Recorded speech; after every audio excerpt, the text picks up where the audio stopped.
1986, Hong Kong. The air that summer was hot and dense.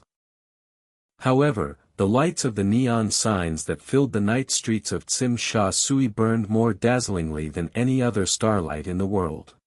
Between the narrow alleys lined with old signs shoulder to shoulder, an old tram passed by with a cheerful bell ringing. We were strangers with nothing in that huge concrete jungle, but we were by no means shabby. Rather, our hearts were beating so hotly and powerfully as if they could embrace the whole world tomorrow. The first time I met you was in front of a shabby music store on the Kowloon Peninsula. Jang Gukyung's song seems to explode through the speakers. Underneath the narrow eaves overflowing, we were sheltering from a sudden shower together. When I turned my head and shook off my rain-soaked shoulders, even with raindrops hitting my black hair, your eyes, shining with anxiety and curiosity at the same time, caught my eye right away. At that moment, all the noise of the noisy street disappeared. Only the sound of rain and your breathing seemed to fill the whole world. Before we could even say goodbye, we held hands and ran into the shabby wonton noodle shop together in the rain. As we shared a bowl of steaming hot soup, we looked at each other for the first time and smiled brightly.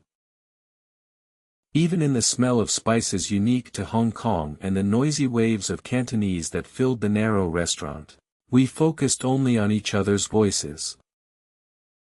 You said you wanted to be an actor. Your eyes sparkled like stars when you said you wanted to live the lives of countless people on the screen. I boldly boasted that I would become a film director who would put you on the world's greatest stage. All I had was a few coins in my pocket and 2 crumpled movie tickets. We never laughed at each other's dreams. Do you remember that night crossing Victoria Harbour on the Star Ferry? The sea breeze ruffled our hair, and the skyscrapers of Central across the sea were shimmering in golden light. We leaned side by side on the deck railing and gazed in awe at the huge, dazzling wall of light. One day, one of those countless lights will surely be ours. You whispered that while looking at the night sea. The sparkle of the neon sign reflected in your eyes at that time was much more beautiful than the night view of Hong Kong. You'll probably never know. The day I climbed endlessly on the mid-level escalator, we looked at each other and laughed non-stop because it felt like we could reach the top of the world. Eating a sweet egg tart in half at an old cafe hidden in a narrow alley. We carefully sketched out each other's bright future. Even if I have no money, I go to the old rooftop room every night. Even if the raindrops seeped in, we were the richest people in the world just by being together. Our love was hot and intense like a Hong Kong summer, and burned brightly like a neon sign. The days we spent the night leaning on each other's body heat, we firmly believed that this dazzling youth would never fade. No, I may have given myself the sweetest hypnosis that it must last forever. Hong Kong at its most brilliant in the 1980s. In the middle of that golden age, there was a shining you and me. Your smile sparkled brighter than any other jewel in the world, and our youthful days when there was nothing to be afraid of. In those perfect times, we had no doubt that tomorrow would be unconditionally more beautiful than today. But when the night becomes most colorful and deep, we were too young to know that darkness is also the thickest. Those dazzling times we believed would last forever. Behind us, the cruelest wheel of fate was silently rolling towards us. And that night, the sound echoed in the narrow alleys of Mong Kok. A single gunshot took away everything, turning our once glorious Hong Kong forever into blood. But it wasn't a grand tragedy or an organizational struggle. It was just a ridiculous accident caused by the desperation of a poor merchant who was being chased by creditors. You pushed me away with all your might and I fell on the cold concrete floor. As I watched the red water spread across my white shirt, I sobbed as if I had lost the whole world. The moment when the sound of an ambulance's siren tore through the neon signs of Hong Kong and tore through the night sky. Your consciousness is fading away. Don't cry. I'm fine. You touched my cheek with your bloody hand and whispered softly. My time in the hospital was a nightmare. Your surgery took forever, and I didn't even have a coin left in my pocket to pay for it. In the end, when your family rushed to the hospital, I couldn't even cross the threshold of the hospital room. Your father looked down coldly at me, a poor person living abroad. A nail was driven into my heart that will never be erased. You put my daughter in this situation and you still stand there shamelessly. If you appear in front of my daughter again, I will not leave you alone. I couldn't even make an excuse.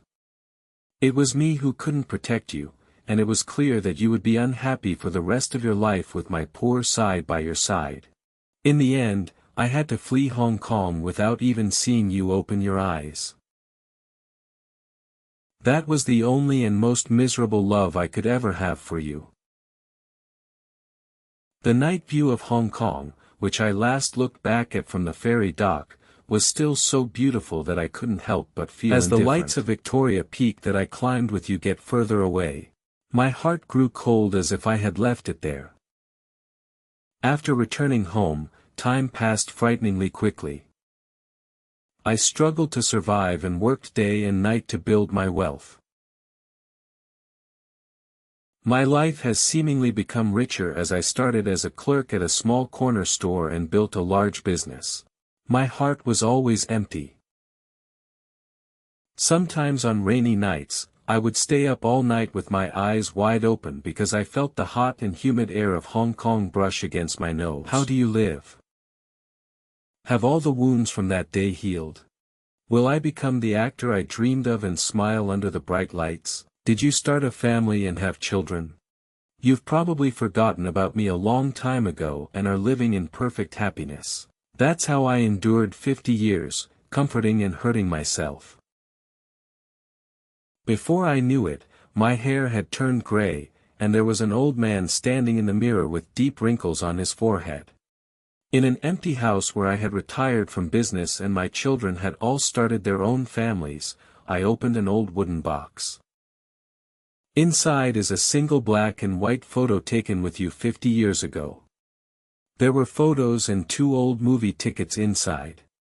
In the photo, we were so dazzlingly young and beautiful.